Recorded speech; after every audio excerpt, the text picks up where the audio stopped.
Hello friends, हम आपको पढ़ाएंगे हिंदी भाषा का विकास में भाषा विज्ञान। भाषा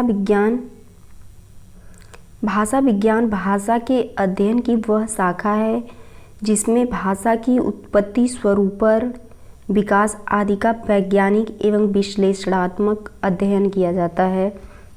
भाषा, आइए देखते हैं भाषा क्या है। भाषा शब्द संस्कृत की भाष धातु से निष्पन्न हुआ है, जिसका अर्थ है व्यक्त। वाक मतलब वाक को व्यक्त करना, अर्थात भाषा उसे कहते हैं जो व्यक्त वाणी के रूप में अभिव्यक्त की जाती है। जैसे कोई अपनी वाणी को व्यक्त करता है, किसी अभिव्यक्ति की जाती है, जो वाणी वर्णों में व्यक्त हो उसे भाषा कहते हैं। ये महर्षि पतंजलि के अनुसार है। महर्षि पतंजलि ने कहा है जो वाणी वर्णों में व्यक्त हो उसे भाषा कहते हैं। दूसरा देखते हैं, जिन ध्वनि चिन्हों द्वारा मनुष्य परस्पर विचार विनिमय करता है उनको समिष्ट रूप से भाषा कहते हैं। ये बाबूराम सक्सेना द्वारा कहा गया है कि जिन ध्वनि चिन्हों द्वारा मनुष्य परस्पर विचार विनिमय करता है उनको समष्टि रूप से भाषा कहते हैं।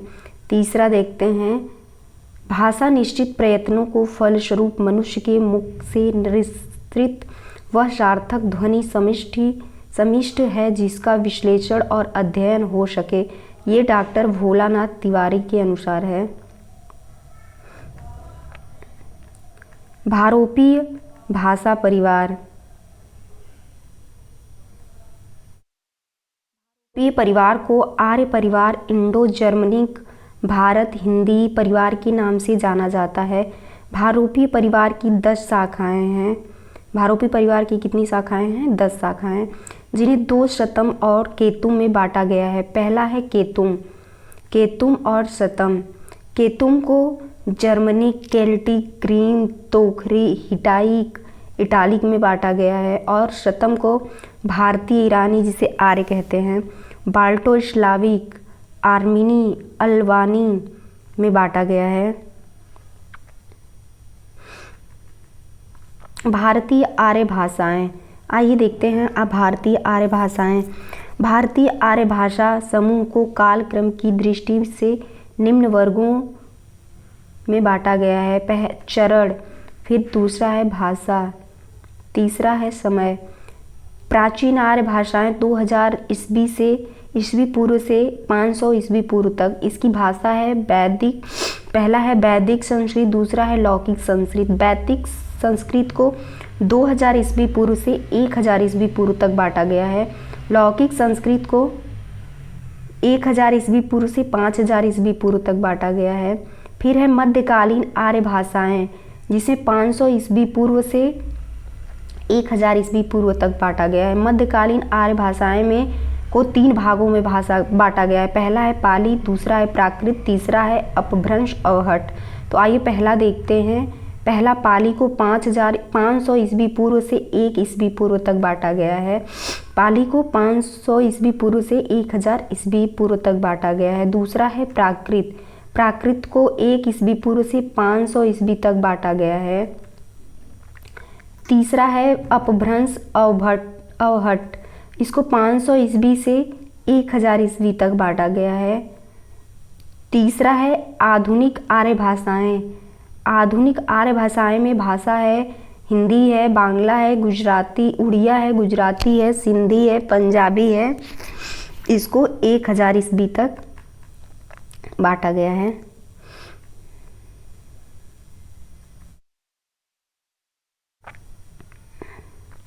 अपभ्रंश मध्यकालीन आर्य भाषाओं की तीसरी अवस्था। इसका प्रयोग 6ठी सदी से होने लगता है। इसका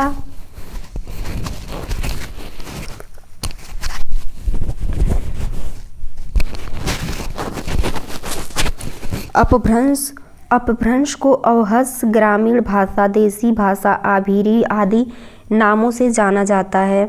पतंजलि के महाभाष्य में अपभ्रंश का प्रामाणिक प्रयोग हुआ है। आचार्य रामचंद्र शुक्ल के अनुसार अपभ्रंश नाम पहले वल्लभी के राजा धारसेन द्वितीय के शिलालेख में मिलता है।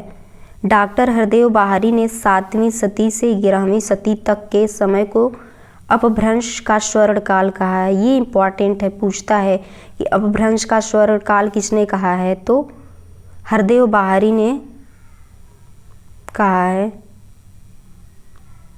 7वीं सदी से 11वीं सदी के समय को। आधुनिक भारतीय आर्य भाषाएं एवं उनका वर्गीकरण।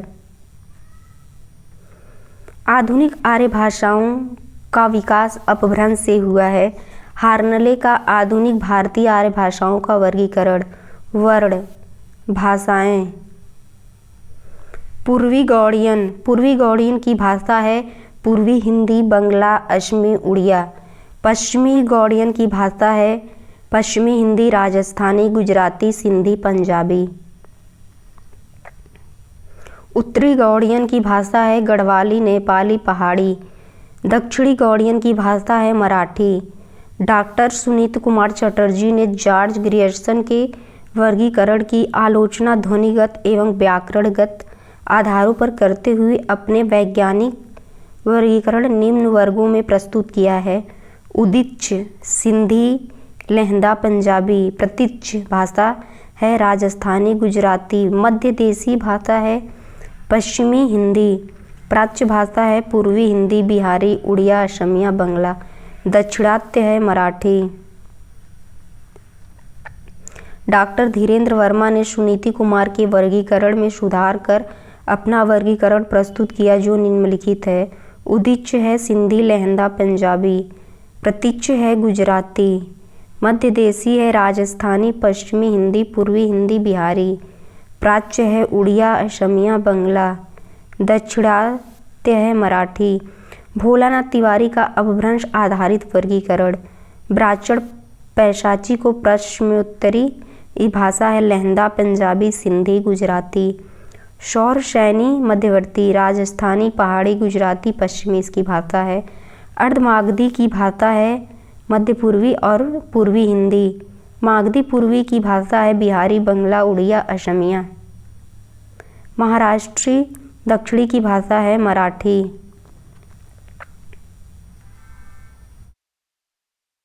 प्रमुख आधुनिक आर्य भाषाएं एवं उनका परिचय।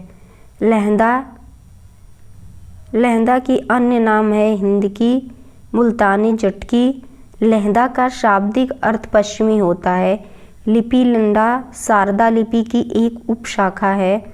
गुजराती इसकी लिपि गुजराती नाम से ही जानी जाती है, इसमें जीरो रेखा नहीं होती। सिंधी इसकी अपनी लिपि लंडा है, लेकिन यह गुरुमुखी और फारसी में भी लिखी जाती है। यह सिंधु नदी के दोनों किनारों पर बोली जाती है। प्रमुख बोलियां धरेली, लाड़ी, विचोली होती हैं।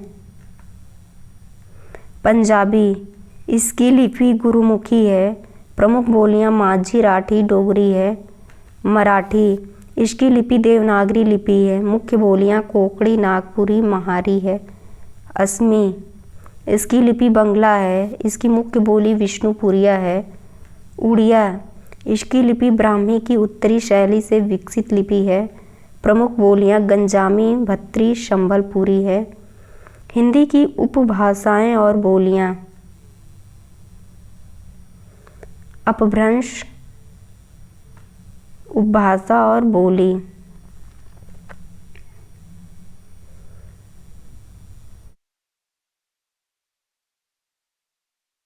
उपभाषा में पश्चिमी हिंदी की बोली है कौरवी, खड़ी बोली, बुंदेली, ब्रज भाषा, कन्नौजी, हरियाणवी जिसे बांगरू कहते हैं। सौर सैनी अपभ्रंश को राजस्थानी हिंदी इसकी उपभाषा है राजस्थानी हिंदी। इसमें आती है मारवाड़ी, जयपुरी, मालवी, मेवाती। और इसमें आती है सौरसैनी अपभ्रंश में पहाड़ी हिंदी, जिसमें आती हैं दो कुमायूनी और गढ़वाली। भाषा है अपभ्रंश है अर्धमागधी और इसकी उपभाषा है पूर्वी हिंदी। पूर्वी हिंदी में 3 आती है अवधी, बघेली, छत्तीसगढ़ी। मागधी अपभ्रंश है और उपभाषा है बिहारी हिंदी। इसमें 3 आती है, भोजपुरी, मगही, मैथिली।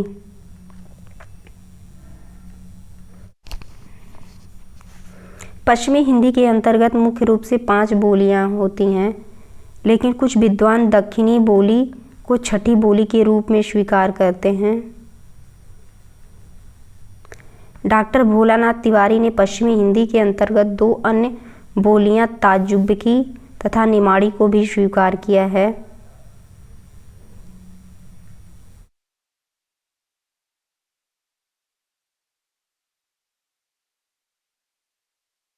पश्चिमी हिंदी उपभाषा और प्रमुख बोलियां। पश्चिमी हिंदी उपभाषा, यह उपभाषा का सबसे बड़ा उपवर्ग है। इसके अंतर्गत 5 बोलियां आती हैं। इसका क्षेत्र पश्चिम में अंबाला से लेकर पूर्व में कानपुर की पूर्वी सीमा तक, उत्तर में देहरादून से दक्षिण में मराठी की सीमा तक फैला है।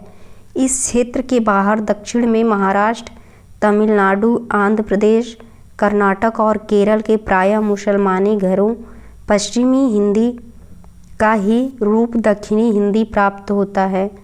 पश्चिमी हिंदी की प्रमुख बोलियां। ब्रज भाषा। ब्रज का अर्थ है गोस्थली, अर्थात जहाँ गायें रहती हैं।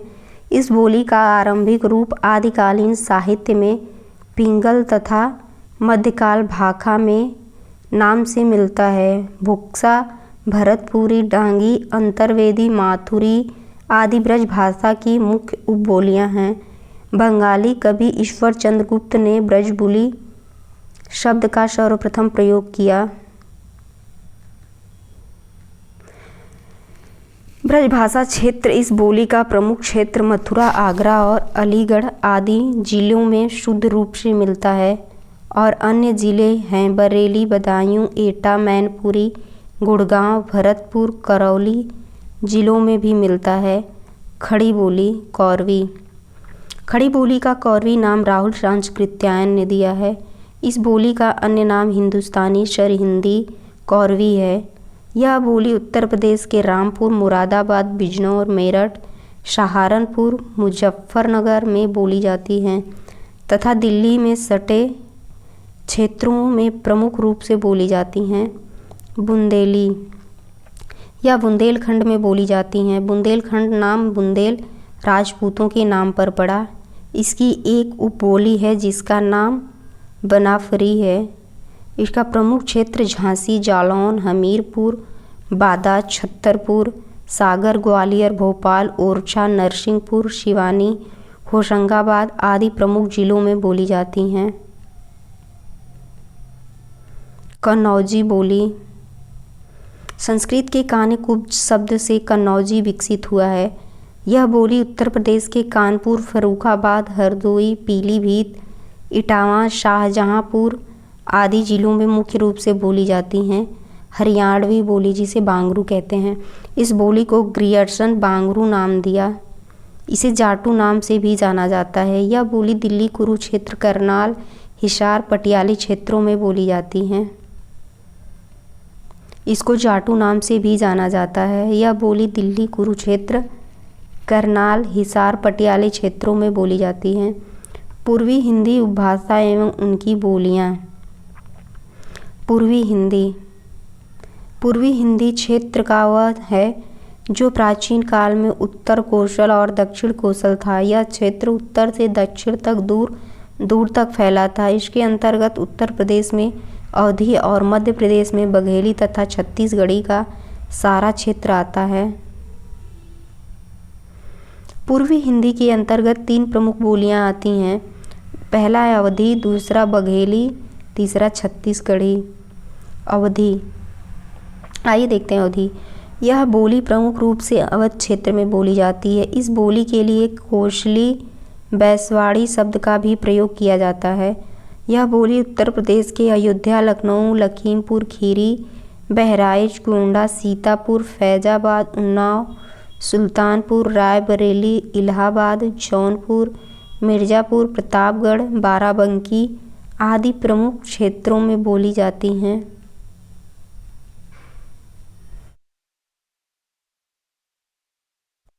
बघेली, यह बोली रीवा के आसपास क्षेत्र में बोली जाती हैं, मुख्य रूप से बोली जाती हैं। इनकी प्रमुख उपबोलियाँ जूड़ार, गहोरा और तिरहाली हैं। यह बोली मध्य प्रदेश में रीवा, दमोह, जबलपुर, मंडला, बालाघाट, दमोह आदि जिलों में बोली जाती हैं। उत्तर प्रदेश में यह बोली बांदा, फतेहपुर, हमीरपुर आदि जिलों के कुछ क्षेत्रों में बोली जाती हैं। छत्तीसगढ़ी, यह बोली छत्तीसगढ़ राज्य की भाषा है। इतिहास में इनका क्षेत्र दक्षिणी कोसल भी बताया गया है। इसको लरिया या खलटाही भी कहते हैं। इसकी मुख्य बोलियां सरगुजिया, सदरी, बैगानी हैं। यह बोली सरगुजा बिलासपुर, रायगढ़, दुर्ग, कांकेर, रायपुर, खैरागढ़ जिलों में मुख्य रूप से बोली जाती हैं। बिहारी हिंदी, इस उपभाषा की 3 प्रमुख बोलियां हैं, भोजपुरी, मगही, मैथिली।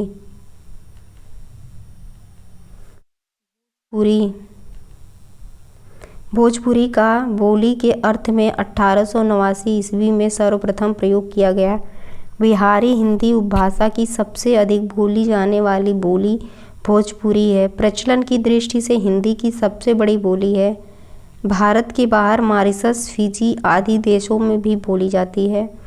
भोजपुरी का शेक्सपियर भिखारी ठाकुर को कहा जाता है। ये इम्पॉर्टेंट है, पूछ लेता है कि भिखारी ठाकुर को क्या कहा जाता है, तो इनको भोजपुरी का शेक्सपियर कहा जाता है। प्रमुख क्षेत्र बिहार, छपरा, सिवान, गोपालगंज, भोजपुर, भभुआ, रोहतास, सासाराम, मोतिहारी, चंपारण आदि जिलों में मुख्य रूप से बोली जाती हैं। उत्तर प्रदेश में भोजपुरी बोली वाराणसी, कांचीपुर, देवरिया, बलिया, आजमगढ़, मऊ, महाराजगंज, चंदौली, संत कबीर नगर, सोनभद्र, कुशीनगर, जौनपुर, मिर्ज़ापुर, बस्ती आदि जिलों में बोली जाती हैं। झारखंड में भोजपुरी बोली पलामू और रांची जिला में बोली जाती है। मगही या मागधी का अर्थ है मगध की भाषा। मगही शब्द मागधी का विकसित रूप है। प्रमुख क्षेत्र है बिहार में पटना, गया, मुंगेर, जहानाबाद, नालंदा, नवादा, जमुई, शेखपुरा, औरंगाबाद, भागलपुर, लखीमसराय आदि जिलों में मगही बोली जाती है। झारखंड है हजारीबाग और पलामू जिलों में भी बोली जाती है। तीसरा है मैथिली। मिथिला में बोली जाने वाली बोली मैथिली कहलाती है।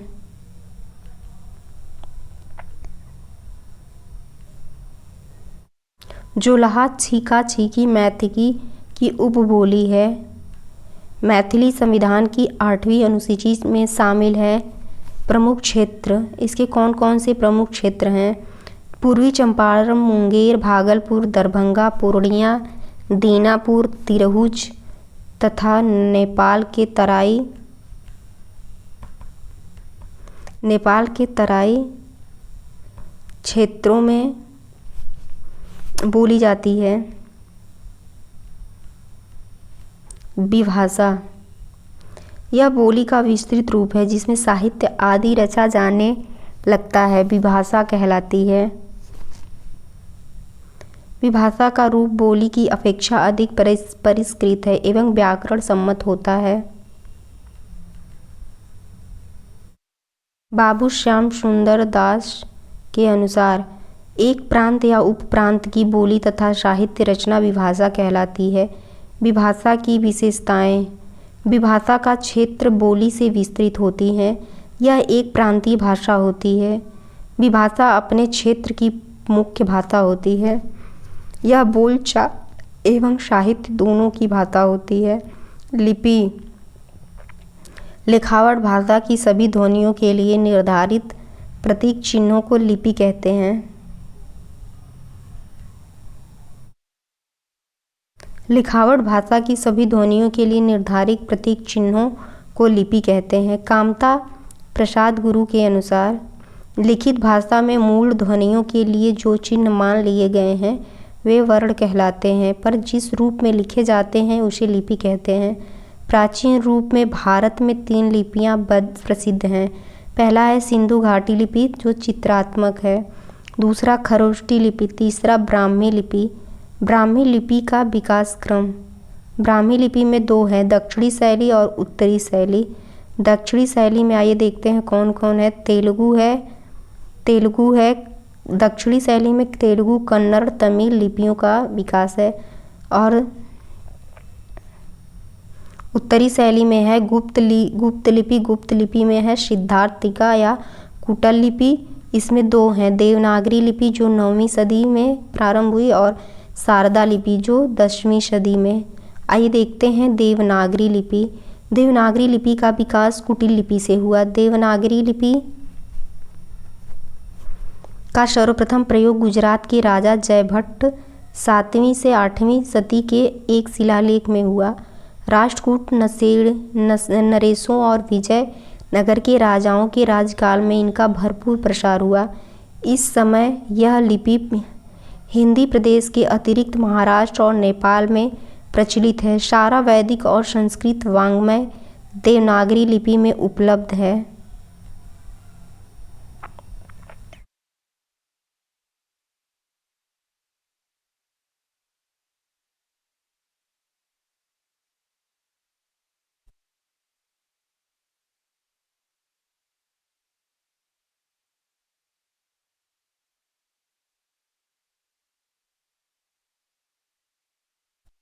देवनागरी लिपि नाम के विषय में कई मत हैं।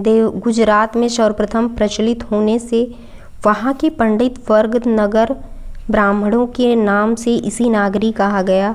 देवभाषा संस्कृत में इसका प्रयोग होने से इसके साथ देव शब्द जुड़ गया, वहीं से इसका नाम देवनागरी चला। देवनागरी लिपि की विशेषताएं। देवनागरी में एक वर्ण से एक ही ध्वनि संकेतित होती हैं, अन्य भाषाओं में ऐसा नहीं है। इस लिपि में एक ध्वनि के लिए एक ही वर्ण होता है। देवनागरी लिपि में प्रत्येक अक्षर उच्चारित होता है, जबकि अंग्रेजी में कई मुख हैं। देवनागरी लिपि में वर्णक्रम वैज्ञानिक हैं। इस लिपि में लेखक और मुद्रा के अक्षर एक रूप हैं। देवनागरी लिपि अक्षरात्मक है। देवनागरी लिपि के दोष। इनके अक्षरों की बनावट बहुत जटिल है, इनको लिखना सीखना काफ़ी कठिन होता है। देवनागरी लिपि में मुद्रण तथा टंकण कठिन है क्योंकि वर्णों और मात्राओं को मिलाकर 400 से भी अधिक टाइप रखने पड़ते हैं। शिरोरेखा का प्रयोग अनावश्यक है, इसके कारण समय की बर्बादी होती है। देवनागरी में वर्णों का संयुक्त करने का कोई निश्चित नियम नहीं है। व्यवहारिक स्तर पर देवनागरी लिपि के अनेक अक्षर अनावश्यक बताए गए हैं। इन्हें हटाकर अक्षरों की संख्या को कम करने का सुझाव दिया गया है। देवनागरी लिपि में सुधार के प्रयत्न। देवनागरी लिपि में हिंदी लेखन और मुद्रण की दृष्टि से जो दोष है उनकी ओर सबसे पहले ध्यान लेखक संपादक बाल गंगाधर तिलक का गया। 1904 ईस्वी में उन्होंने अपने पत्र केसरी के लिए कुछ टाइपों को मिलाकर और उनके हेरफेर से उनकी कमी के प्रयोग आरंभ किए। 1926 ईस्वी तक टाइपों की छँटाई करते 190 टाइपों का एक फॉन्ट बना जिसे तिलक फॉन्ट कहते हैं। डॉक्टर श्याम सुंदर दास ने सुझाव दिया कि ई और य के स्थान पर अनुसार का प्रयोग किया जाए। काशी के श्रीनिवास ने सुझाया कि महाप्राण वर्ण हटाकर अल्प प्राण के नीचे कोई चिन्ह लगा दिया जाए। सन 1935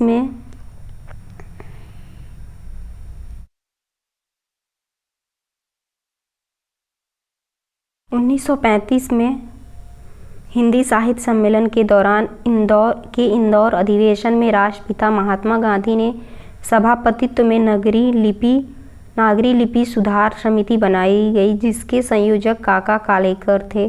संक्षेप में इस समिति की सिफारिश निम्न है। शिरोरेखा लिखने में भले ही न हो, छपाई में रहनी चाहिए।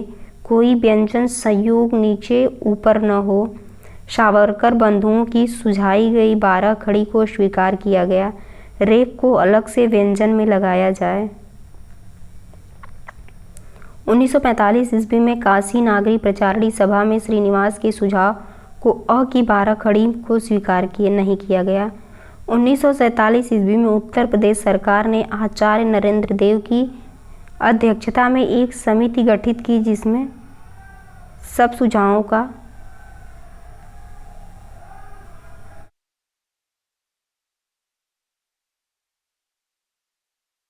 आकलन और अध्ययन करने के बाद अपनी सिफारिश प्रस्तुत की। जो निम्नलिखित है। अ की 12 खड़ी भ्रामक है। श्रीनिवास द्वारा प्रस्तुत अल्प प्राण व्यंजन के नीचे यस का चिन्ह लगाकर महाप्राण बना लेने को भेद स्वीकार्य नहीं है। किसी व्यंजन के नीचे दूसरा व्यंजन न जोड़ा जाए। शिरोरेखा लगाई जाए। अनुसार और पंचमाक्षर इ य ड़ न म की जगह अह का प्रयोग किया जाए। भारत सरकार ने इन सुझावों को मान्यता दे रखी है।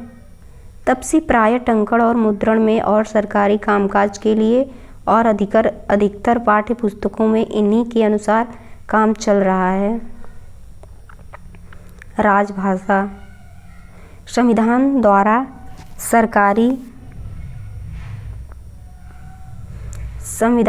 सरकारी कामकाज, प्रशासन, संसद और विधानमंडलों द्वारा न्यायिक कार्यकलापों के लिए स्वीकृत भाषा को राजभाषा कहते हैं।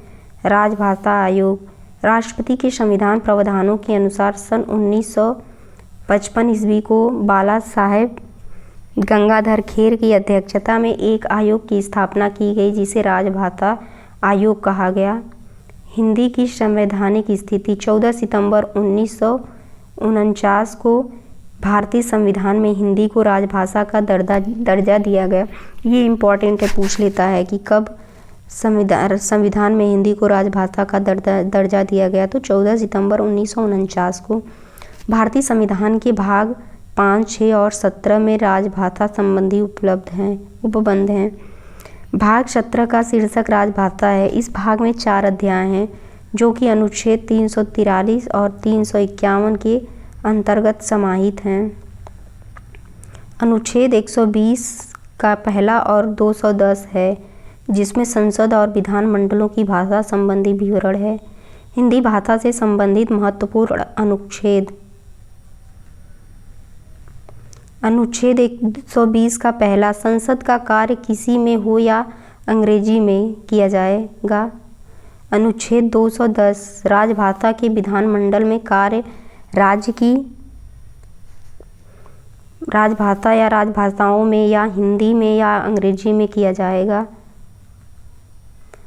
अनुच्छेद 243, संघ की राजभाषा हिंदी और लिपि देवनागरी होगी। अनुच्छेद 344, संविधान के आरंभ के 5 वर्ष बाद राष्ट्रपति एक आयोग गठित करेगा जो हिंदी के प्रयोग के विस्तार पर सुझाव देगा। अनुच्छेद 345, इस अनुच्छेद के अनुसार किसी राज्य का विधानमंडल विधि द्वारा उस राज्य में प्रयुक्त होने वाली या किन्हीं अन्य भाषाओं को या हिंदी को शासकीय प्रयोजनों के लिए स्वीकार कर सकेगा। यदि किसी राज्य का विधानमंडल ऐसा नहीं कर पाएगा तो अंग्रेजी भाषा का प्रयोग यथावत किया जाता रहेगा। अनुच्छेद 346, संघ द्वारा निर्धारित भाषा एक राज्य और दूसरे राज्य के बीच में तथा किसी राज्य और संघ की सरकार के बीच में पत्र आदि की भाषा राजभाषा होगी। अनुच्छेद 348, जब तक संसद विधि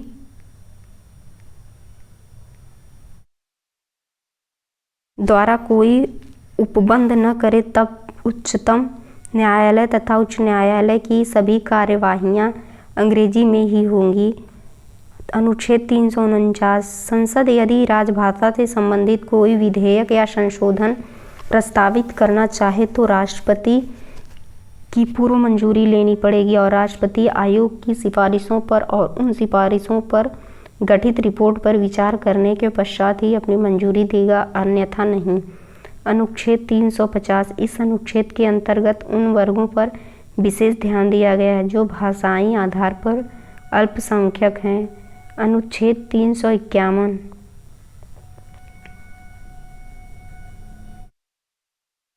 इस अनुच्छेद के अनुसार यह संघ का यह कर्तव्य होगा कि वह हिंदी भाषा का प्रसार बढ़ाए और उसका विकास करे। संविधान में अब तक कुल भाषाओं की संख्या।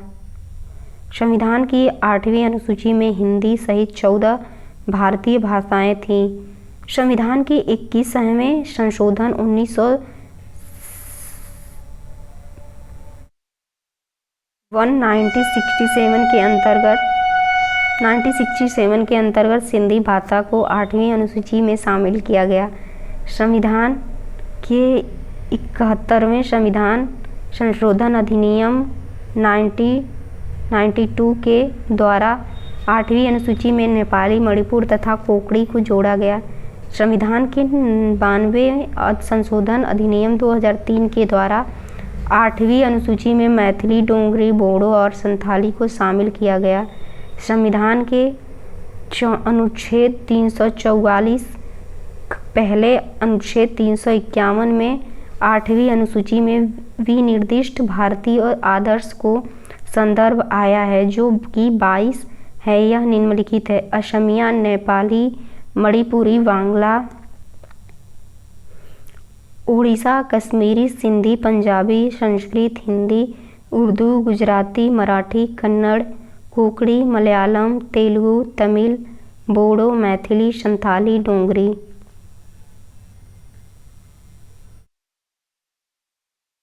राष्ट्रभाषा। राष्ट्रभाषा से तात्पर्य किसी देश की उस भाषा से है जिसे वहाँ के लोग अधिकांश बोलते हैं और समझते हैं तथा जिसके साथ उनका सांस्कृतिक और भावात्मक जुड़ाव होता है। हिंदी और राष्ट्र भाषा के संबंध में महत्वपूर्ण कथन। प्रमुख विद्वान और भाषा संबंधी कथन। महात्मा गांधी ने के कथन है, हिंदू को हम राष्ट्रभाषा मानते हैं। महर्षि दयानंद सरस्वती के अनुसार, मेरी आंखें उस दिन को देखने के लिए तरस रही हैं जब कश्मीर से कन्याकुमारी तक सब भारतीय एक भाषा समझने और बोलने लग जाए। केशव चंद्र सेन ये ब्रह्म समाज के संस्थापक हैं। हिंदी अखिल भारत की जातीय भाषा या राष्ट्रभाषा बनने योग्य है।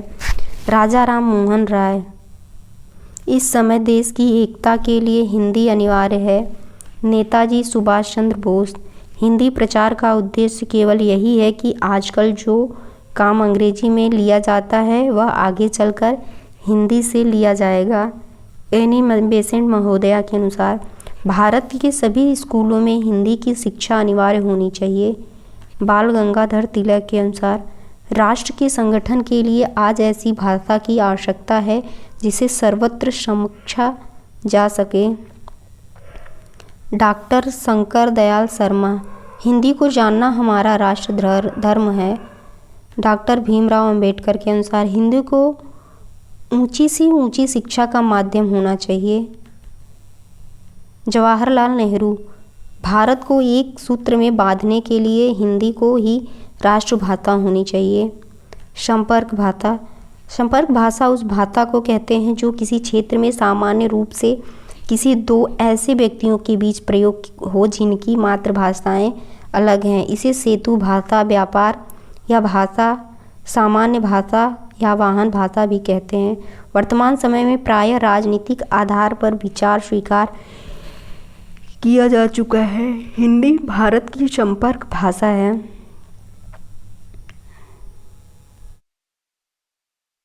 इस तरह ये समाप्त हुआ। अगर आपको मेरा पढ़ाया हुआ अच्छा लगा होगा तो आप मेरे चैनल को सब्सक्राइब, लाइक, शेयर ज़रूर करिएगा।